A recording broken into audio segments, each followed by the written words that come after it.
En 2013, Tamazight a été manipulé. En 2014, Tamazight a été manipulé. Après, il a été manipulé.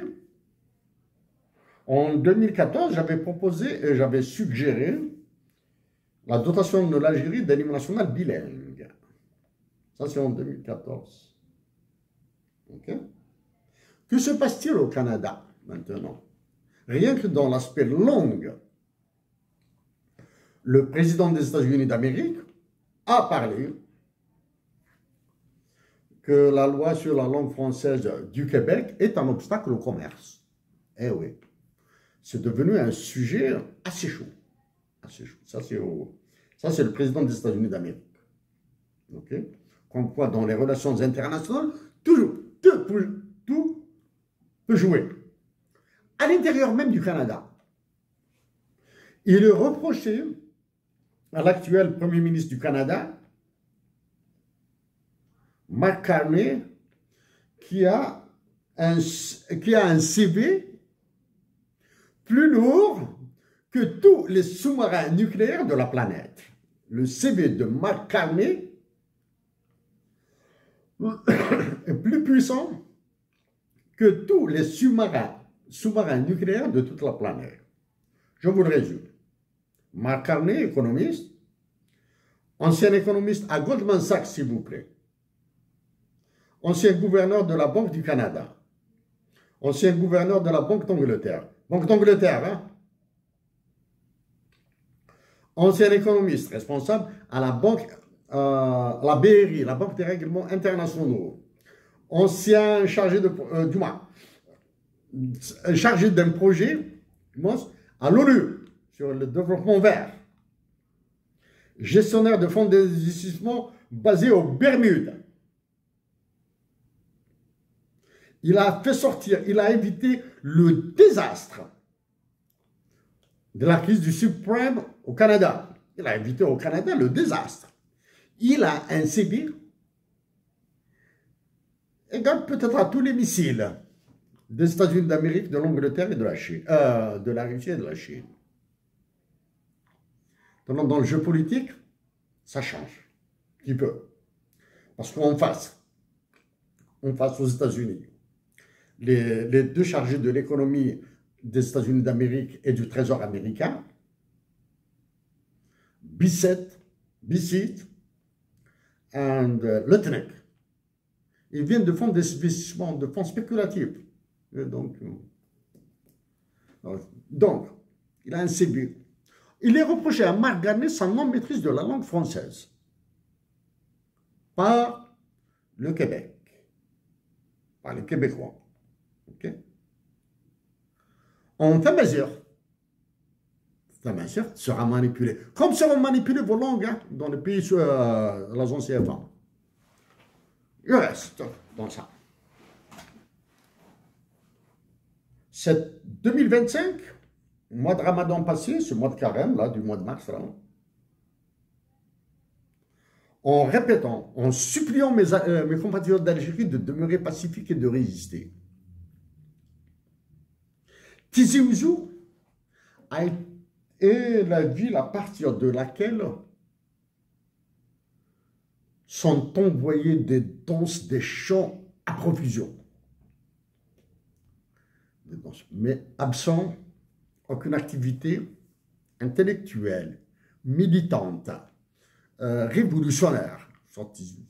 Geste entre la violence qui se prépare à Tizi Ouzou et en Kabylie et la danse, je préfère la danse. Danser, chanter, raconter ce que vous voulez sur le web, mais évitez la violence. Okay? C'est valable pour Béjaïa, la région de Béjaïa. C'est valable pour les horaires. C'est valable aussi pour ceux qui nous bassinent avec Zulflawen et qui se pavanent dans les salons de Paris. Okay? Qui se pavanent dans les salons de Paris. Hein? N'est-ce pas, M. Kamal Daoud et Yasmina Khadra? Ok.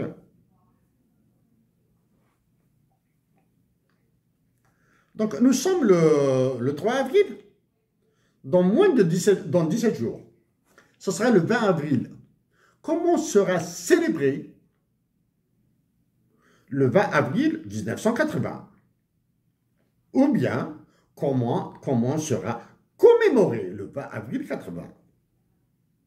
Peu importe comment. J'espère qu'il se fera dans la paix. Ce mois de carême, Ramadan 2025, a vraiment assassiné le Nas Matoub. A vraiment assassiné le Nas Matoub. J'espère que toute la Kabylie restera pacifique, que toute ma patrie, Algérie, restera pacifique. Chers compatriotes d'Algérie,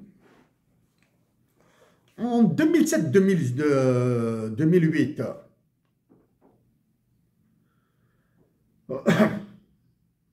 initiative civique contre la révision de la Constitution, Ihsan El-Khadi m'a dit à moi, chef, si tu te fais arrêter, tu tiens 48 heures, 24 ou 48 heures, bref. À la même période, 2006 ou 2007, nous avons été ensemble à Kapaoukas pour animer une conférence sur une campagne contre la révision de la Constitution. Okay? C'est à Kapaoukas, à la sortie est de Béjaïa. Ensemble.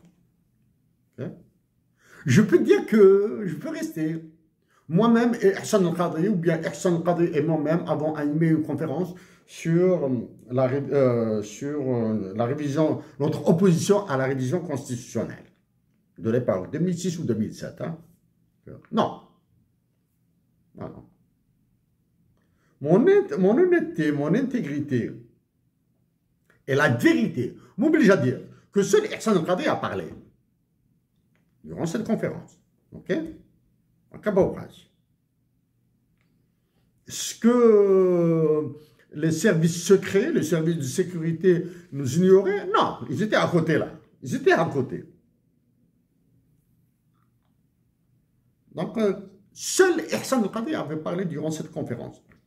C'était l'unique déplacement que nous avions pu faire.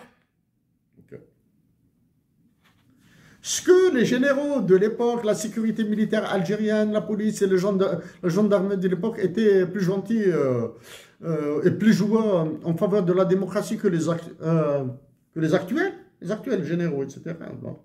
Sécurité militaire, police. Mon œil. C'est bon. J'ai appris le décès de Hussein Zawan. Donc, à la famille Zawan, mes sincères condoléances. Hussein Zawan était un révolutionnaire. Pour toute histoire, lisez le papier, l'article d'Ihsan El-Khadi.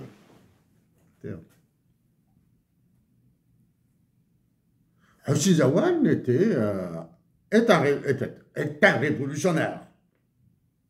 Militant de gauche, l'ORP, l'Organisation de la Résistance Populaire.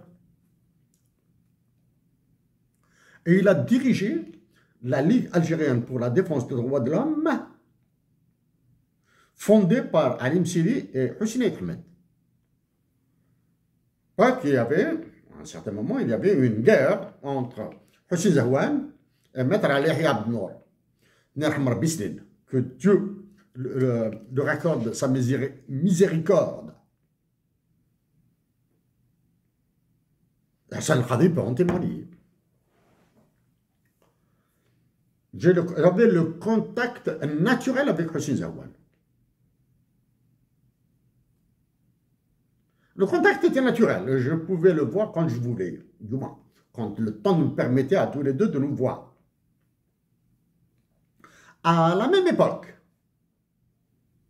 la Ligue algérienne pour la défense des droits de l'homme, elle, dirigée par Hussein Zawan, a organisé une université d'été des droits de l'homme à Souk El-Fnine. Souk El-Fnine, c'est 4 ou 5 km après Kapaoukas. Comme par hasard, c'est toujours à Béjaïa que ça tourne là. Hein. Une l'université d'été. J'étais là-bas, donc. En soirée, hein, à partir de 8 h du soir, 9 h du soir, un monsieur, un compatriote, jouait de la guitare, de la musique, un peu de chant, etc., etc. Il y avait aussi une ONG italienne, j'ai oublié son nom là. Hein.